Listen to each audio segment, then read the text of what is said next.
তো এই ডেটা শিটটা আমি ফাইনালি কমপ্লিট করতে পারলাম মোটামুটি ভাবে। এটা যেটা বাকি ছিল অ্যানালিসিসটা সেটা কমপ্লিট করে ডেটা যেটা বেরিয়েছে, তো এটা অ্যাকচুয়ালি যেটা বানানো করিয়েছিলাম আমি অ্যাকচুয়ালি যেটা বানিয়েছিলাম এটাতে মেনলি আমি একটা ইন্ডিয়ান এয়ারলাইন্স প্যাসেঞ্জার ডিটেলস বলে আমি একটা ইন্ডিয়ান এয়ারলাইন্স প্যাসেঞ্জার বলে একটা করেছিলাম, যার ডেটা শিট বানানো হয়েছিল। এখানে কি হয়েছে না, একটা ফ্লাইটের অপারেশন নেওয়া হয়েছে for the month of December 2023। একটা ফ্লাইটের অপারেশন নিয়েছিলাম। তো তার মধ্যে এয়ার ট্রাভেল কোম্পানি যার নাম ইন্ডিয়ান এয়ারলাইন্স, এ তিনটে ডেস্টিনেশনে মেনলি অপারেট করে।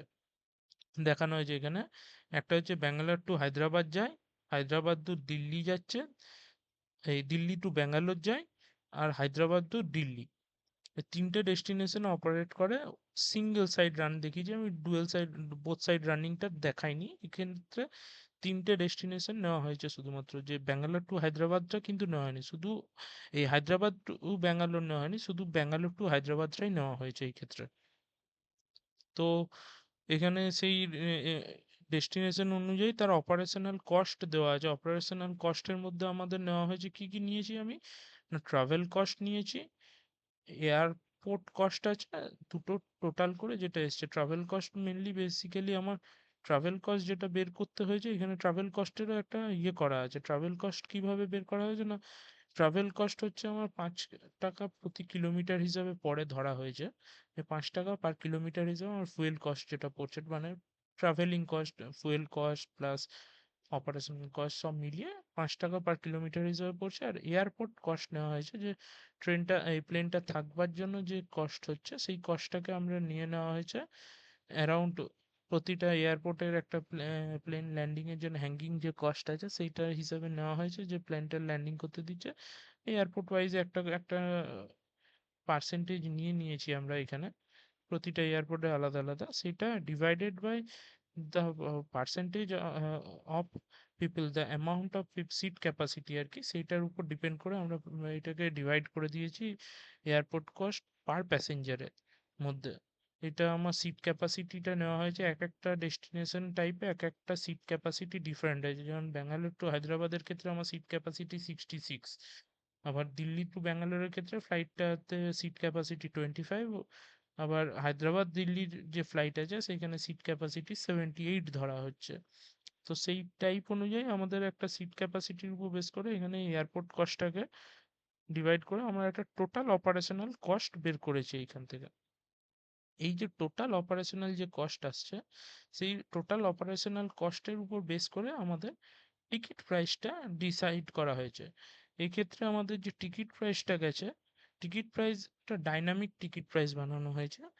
এক্ষেত্রে টিকিট প্রাইসটা ডাইনামিক বলা হচ্ছে কারণ এখানে ডিফারেন্ট টিকিট প্রাইস ডিফার করছে আমার সিট ক্যাপাসিটির উপর। সিট ক্যাপাসিটি 80% হলে একটা টিকিট প্রাইস হয়ে যাবে, আবার 90% হয়ে গেলে 81 to 90 যখনই হয়ে যাচ্ছে তখন সিটের উপর 30% প্রফিট নেওয়া হচ্ছে।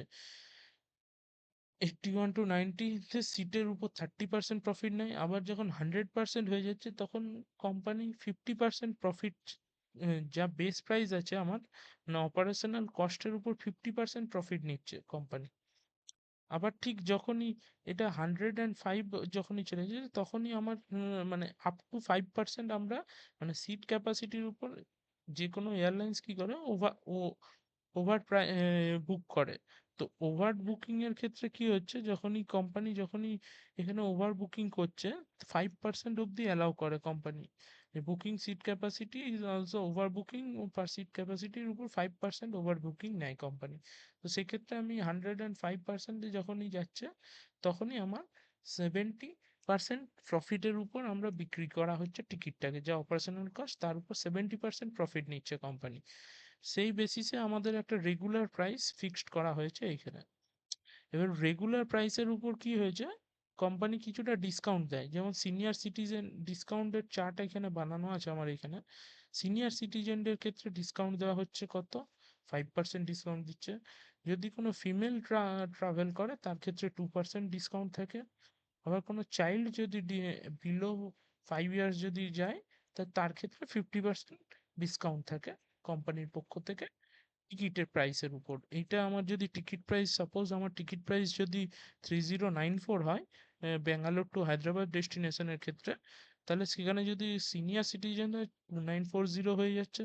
সেখানে যদি আমার কোনো মহিলা যাতায়াত করে তাহলে 3033 হয়ে যাচ্ছে। আবার যদি কোনো বাচ্চা থাকে বিলো 5 ইয়ার, তাহলে 27585 হয়ে যাচ্ছে টিকিট প্রাইসের ক্ষেত্রে ছাড় দেওয়া হয়েছে। এইটা ডিপেন্ড করছে সিটের উপর, যে যখন সে বুকিং করছে, কখন বুকিং করছে, যে তার বেসিসে সেই ডিসকাউন্টটা নির্ধারণ করা হয় এখানে। আর একটা জিনিস কোম্পানির যেটা পলিসির মধ্যে পড়ছে, যে একটা যদি প্যাসেঞ্জার যদি তার টিকিটটা ক্যান্সেল করে, তো অনেক সময় যেটার জন্যই ওভার প্রাইস বুকিংটা করা হয় কোম্পানি, তো যখনই ক্যান্সেল করবে টিকিটটা, তার বেসিসে তাকে 50% তাকে রিফান্ড করা হয়। এর বেশি রিফান্ড করে না। সে যখনই ক্যান্সেল করুক, এটাতে ডাইনামিক করা হয়নি, এটা স্ট্যান্ডার্ড কোম্পানির, যে 50% সে রিফান্ড পেয়ে যাবে টিকিট প্রাইসের উপর। আর যেহেতু কোম্পানি ওভার ফ্লাইট বুকিং করছে, এবার অনেক সময় হয় কি, যে সব প্যাসেঞ্জারই চলে এসছে, কোনো ক্যান্সেলেশন হয়নি সেই টিকিটে। সেই ক্ষেত্রে কোম্পানি কি করছে, তখন তাকে কোম্পানিকে তা প্যাসেঞ্জারকে ডাইভার্ট করে দিতে হয়। কোম্পানি যদি প্যাসেঞ্জারকে ডাইভার্ট করে দেয় কখনো, সেই ক্ষেত্রে কোম্পানির 150% টিকিটের চার্জ লাগছে, যেহেতু সে কোনো একটা 100% বুক ফ্লাইটের সামনে বা সেই সময় সিটের উপর ডাইনামিক চার্জ থাকছে, যেহেতু সেই জন্য এইখানে একটা দেখা গেছে যে 150% কস্ট পড়ে যাচ্ছে কোম্পানির ট্রাভেল কস্টে। 150% কস্ট হয়ে যায় ট্রাভেল কস্ট, সেইটা কোম্পানিকে বেয়ার করতে হয়। এটা অ্যাকচুয়ালি কোম্পানি সেই সময় লসের মধ্যে চলে আসছে, কারণ একটা টিকিট বুক করে কতটা লস হচ্ছে সেইটা আইডেন্টিফিকেশনের জন্য এইটা প্রাইসটা নেওয়া হয়েছে আমাদের এখানে। এরা আমার মেন ডেটা শিটে যদি যায়, এইটা আমাদের একটা মেন ডেটা শিট বানানো হয়েছে, যেটাতে আমাদের টিকিট স্ট্যাটাসটা কিরকম আছে for the month of December দেখানো হয়েছে। এখানে আমরা কি কি নিয়েছি, একটা প্যাসেঞ্জার ডিটেলস বানানো হয়েছে, 3-4টে ভাগে ডিভাইড করে দিয়েছি এটাকে আমি গ্রুপে। একটা প্যাসেঞ্জার ডিটেলস আছে, একটা ফ্লাইট ডিটেলস আছে, একটা ডিপার্চার ডিটেলস আছে, একটা অ্যারাইভেল ডিটেলস আছে, একটা টিকিট স্ট্যাটাস আছে। এই কতগুলো গ্রুপের মধ্যে ভাগ করা আছে এটাকে। প্যাসেঞ্জার ডিটেলসে আমাদের দেখানো হয়েছে প্যাসেঞ্জার আইডি, এটা সিরিয়াল নম্বর অনুযায়ী দেওয়া হয়েছে, ওটাতে কোনো বিশেষ কিছু কাজ করা নেই। পরবর্তীতে আমরা কি প্যাসেঞ্জারের ফার্স্ট নেম আর লাস্ট নেম নেওয়া হয়েছে। এজ গ্রুপ দেওয়া আছে এখানে, প্যাসেঞ্জারের কত এজ ডিটেলস আর কি জেন্ডার আছে সেইটা দেওয়া হয়েছে।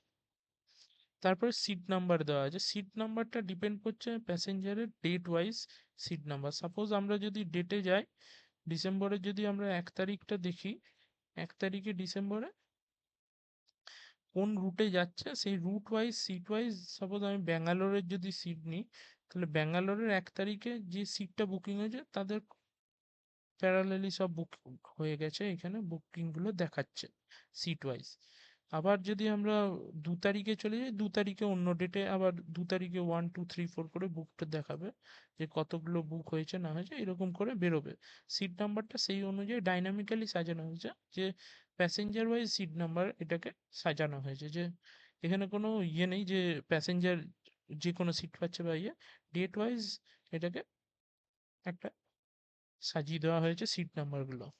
ফ্লাইট নাম্বারটাকে যদি আমরা চেক করি, ফ্লাইট নাম্বার আমরা যদি দিল্লি থেকে যাই তাহলে একটা ফ্লাইট নাম্বার থাকছে, যদি কেউ ব্যাঙ্গালোর থেকে যাচ্ছে তার অন্য ফ্লাইট নাম্বার চলে আসে। যদি সাপোজ যদি আমরা ব্যাঙ্গালোর দেখি, AI 303 ফ্লাইট ডিটেলসে ফ্লাইট নাম্বার হয়ে যাবে। আবার যদি আমরা দিল্লি থেকে দেখি, AI 101 দিল্লি ফ্লাইট নাম্বার। এরকম ভাবে সাজানো হয়েছে। টিকিট প্রাইসটা যেটা আমাদের আগে কথা হয়েছিল সেই অনুযায়ী আমরা এখানে টিকিট প্রাইস গুলো ভ্যারি করে আমরা রেডি করেছিলাম, যে টিকিট প্রাইস কিরকম হতে পারে, রেগুলার টিকিট প্রাইস তার উপরে তাকে ডিসকাউন্ট কতটা দেওয়া হচ্ছে। এটা যদি তার রেগুলার টিকিট প্রাইস হয়, এখানের উপর তাকে ডিসকাউন্ট দিয়ে কতটা হচ্ছে সেইটা দেখানো হচ্ছে, তার final ticket price after discount. এটা হচ্ছে ফ্লাইট ডিটেলস এর মধ্যে আসছে। এবার প্যাসেঞ্জার কত তারিখে যাচ্ছে সেইটা দেখানো আছে। এটা ডিপারচার রিজিয়নটা দেওয়া আছে, এটা কোড আর কি, কোন কোডে যাচ্ছে, কোন এয়ারপোর্ট থেকে যাচ্ছে, এটা এয়ারপোর্ট ডিটেলস ডিপারচারের। এই ক্ষেত্রেও এটা অ্যারাইভেল ডিটেলসটা সেরকম ভাবে সাজানো আছে। আর টিকিট স্ট্যাটাসে আমরা দেখতে পাচ্ছি প্যাসেঞ্জারের টিকিটটা কনফার্ম আছে কি কনফার্ম নেই, না ক্যান্সেল হয়ে গেছে, না ডাইভার্ট করা আছে। প্যাসেঞ্জার যদি টিকিট ক্যান্সেল করে তাহলে এগুলো ক্যান্সেল টিকিট। যখনই প্যাসেঞ্জার ক্যান্সেল করে দিচ্ছে টিকিট তখনই সেটা রেড হয়ে যাবে। আচ্ছা, টিকিট যদি আমাদের এখানে টিকিট স্ট্যাটাসটা ৩ রকম ভাবে দেওয়া আছে। কিছু টিকিট ক্যান্সেল হয়েছে, কিছু টিকিট কনভার্ট করে দেওয়া হয়েছে। সেই কনভার্টেড টিকিটগুলো দেখানো আছে এখানে, কতগুলো কনভার্ট হয়ে গেছিল। কিছু টিকিট ডাইভার্ট করা কনফার্ম ছিল, আর কিছু টিকিট ক্যান্সেল ছিল, কিছু টিকিট কনফার্ম ছিল, আর কিছু টিকিট ডাইভার্ট করা হয়েছিল। তো সেইখানে টিকিটের স্ট্যাটাসটা সেই হিসাবে এখানে দেখানো হচ্ছে।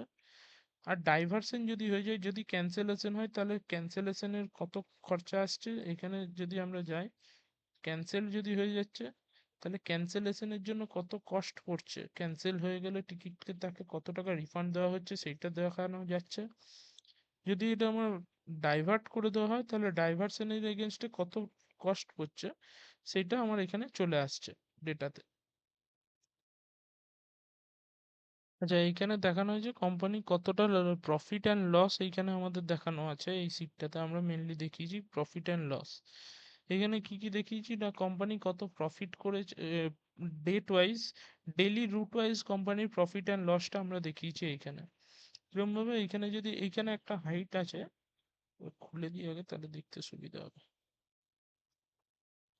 এখানে আমি যদি রুটটা ঠিক করে নিই, ব্যাঙ্গালোর টু হায়দ্রাবাদ কত আসছে ডেট ওয়াইজ, সাপোজ 1 ডিসেম্বর কত এলো, 6 ডিসেম্বর যদি দেখি কত আসছে, এখানে যদি আমরা 3 ডিসেম্বর যাই কত আসছে, আপ টু 31 ডিসেম্বর এখানে পুরোটা দেওয়া আছে যে কোন ডেটে কত টাকা আমার প্রফিট আসছে এখানে দেখাচ্ছে। এখানে লসও আছে আমাদের কোম্পানি, সাপোজ যদি কোনো ডেট দেখি,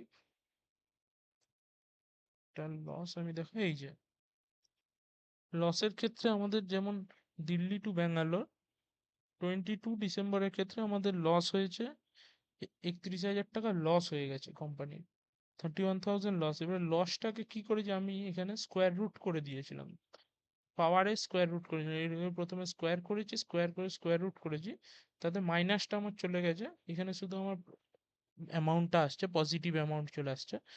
দিয়ে আমি এটার সঙ্গে কন্ডিশন ফরম্যাট করে এখানে দেখিয়ে দিয়েছিলাম। প্রথমত তো এখানে যদি ইফ দিয়ে আমি দেখিয়ে দিয়েছিলাম, এটা যদি কম হয়ে যায় জিরোর থেকে তাহলে এটা লস দেখাবে, আর যদি প্রফিট থাকে তাহলে প্রফিট দেখাবে, আর যদি লস হয় তাহলে এটা কন্ডিশন ফরম্যাটে গিয়ে আমি এটা, যদি লস হয় তাহলে রেড করে দিয়েছিলাম কালারটা ফ্রন্টটা, আর যদি প্রফিট হয় তাহলে গ্রিন হয়ে যায়। যে সাপোজ এখানে যদি আমি অন্য একটা ডেট নিয়ে নিই, যে এখানে গ্রিন হয়ে গেল প্রফিট, সেই হিসাবে এইখানে এই জিনিসটা দেখানো আছে। এইটা পুরোটা আমার ডিপেন্ড করছে এই চারটার উপরে। এইখানে আমার একটা নাম্বার অফ টিকিট বুক বলে দেখাচ্ছে, এখানে আমার কতগুলো টিকিট বুক হয়েছিল আমরা ওই ডেটের ক্ষেত্রে দেখতে পারবো, কতগুলো টিকিট আমরা ডাইভার্ট করেছি সেইটা দেখা যাচ্ছে। Total number of passengers diverted এইখানে আমি পেয়ে যাব, যে টোটাল কতগুলো প্যাসেঞ্জারকে আমার ডাইভার্ট করে দিয়েছি, আর কতগুলো প্যাসেঞ্জারের কে আমরা কম্পেনসেট করতে হয়েছে। হয়তো কেউ যদি না যায়, মানে যাকে ক্যান্সেল করতে হয়েছে আমাদেরকে টিকিটে দিতে পারছে না, তাদেরকে 100% রিফান্ড দিতে হয় কোম্পানির রুলস অনুযায়ী, তাকে 100% রিফান্ড করতে হবে। তো সেইখানে কতগুলো আমরা রিফান্ড করতে পেরেছি। যদি আমরা ডাইভারশন না করতে পারি, ডাইভারশনের ক্ষেত্রেও কোম্পানির একটা রুলস আছে, কোম্পানি তার নিজের যে সিট ক্যাপাসিটি আছে, এখানে আমাদের যে সিট ক্যাপাসিটি আছে তার ম্যাক্সিমাম 15% অব্দি ডাইভার্ট করতে পারে, তার বেশি ডাইভারশন করতে পারবে না। যা সিট ক্যাপাসিটি আছে 66 আছে, এবারে যদি 66-এর 15% যতটা আসবে সেই 15%টা আমি ডাইভারশন করতে পারবো, এই সরি, আমার যে বুক হয়েছে সেই বুকিং এর 15% অব্দি আমরা ডাইভারশন করতে পারি অন্য ইয়েতে, তার বেশি ডাইভারশন করা যায় না। বাকিটাকে ক্যান্সেল হিসাবে দেখিয়ে দিতে হবে কোম্পানিকে, বা ক্যান্সেল করতে হবে ফ্লাইটগুলো। এটা যদি আমরা মান্থের দেখি, এটা মান্থের প্রফিট অ্যান্ড লস আসছে। উপরেরটা ঠিক যেরকম ভাবে ডেলি ওয়াইজ ছিল, এটা শুধুমাত্র সেই মাসের সেই রুটে কত প্রফিট অ্যান্ড লস হয়েছে সেইটা আমরা দেখিয়েছি এখানে, মান্থ ওয়াইজ রুটের প্রফিট অ্যান্ড লস একটা গোটা মাসে কতটা প্রফিট করতে পেরেছে কোম্পানি, কতটা লস করেছে এখানে দেখিয়ে দিচ্ছে ওটা। আর এইখানে আমরা যেটা বানিয়েছি, এটা আমরা বানিয়েছি এভারেজ এজ ডিপারচার অনুযায়ী। এখানে আমাদের একটা অ্যানালিসিস আছে ছোট মতন, যে এজ গ্রুপ, কোন এজ গ্রুপের জেন্ডার ওয়াইজ আমরা ডিভাইড করেছি, যে একটা রুটের ক্ষেত্রে কোন জেন্ডার কোন এজ গ্রুপে কতটা পার্সেন্টেজ অফ পিপল থাকছে, সেইটা আমরা এখানে অ্যানালিসিস করে বের করেছি। এখান থেকে আমরা দেখতে পারবো যে কোন রুটে সব থেকে বেশি, কোন জেন্ডার রুটটা বেশি চলছে। সাপোজ আমি যদি এখানে দেখি ব্যাঙ্গালোর টু হায়দ্রাবাদের ক্ষেত্রে, ব্যাঙ্গালোর টু হায়দ্রাবাদে আমরা যদি এজ গ্রুপ হিসাবে দেখতে যাই, তাহলে এজ গ্রুপ হিসাবে মেলদের ক্ষেত্রে আমরা যদি দেখি, আমরা দেখতে পাবো মেলে 1 to 34.8, যেখানে আমাদের মেল ক্ষেত্রে, ফিমেলের ক্ষেত্রে যদি আমরা দেখি এখানে 31 to 60 এজের মধ্যে যেটা আছে সেটা কিন্তু সব থেকে বেশি আছে। 31 to 60 এজের মধ্যে আমাদের যে ফিমেল পার্সেন্টেজ সব থেকে বেশি, 8.40% এই এজের আমরা ফিমেলদের পাচ্ছি।